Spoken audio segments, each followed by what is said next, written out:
রবিবার শহরে আসেন মিমের সর্বভারতীয় সভাপতি আসাউদ্দিন ওয়েসি।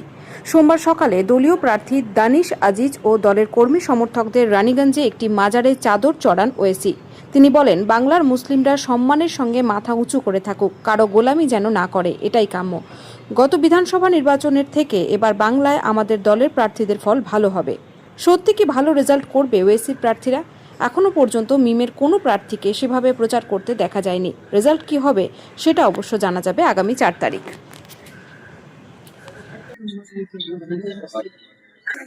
कभी टीएमसी हमको बीजेपी से मिलाता है, ये हमको टीएमसी से मिला रहा है।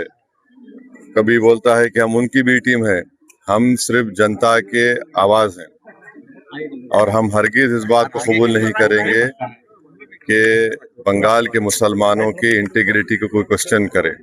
हम यहाँ पर आए हैं और आते रहेंगे। हमारा मकसद ये की है कि बंगाल में मुसलमानों के पॉलिटिकल एजेंसी लीडरशिप बने और उसी से ही इंसाफ मिलेगा, वरना सिर्फ हम गुलामी करते रहेंगे।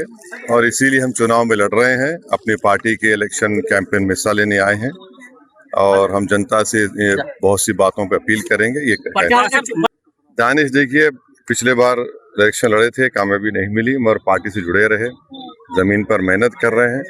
हमको यकीन है कि इंशाल्लाह आसनसोल की जनता उनको अपनी दुआओं से और अपने वोट से देकर उनको अपना नया विधायक बनाएगी।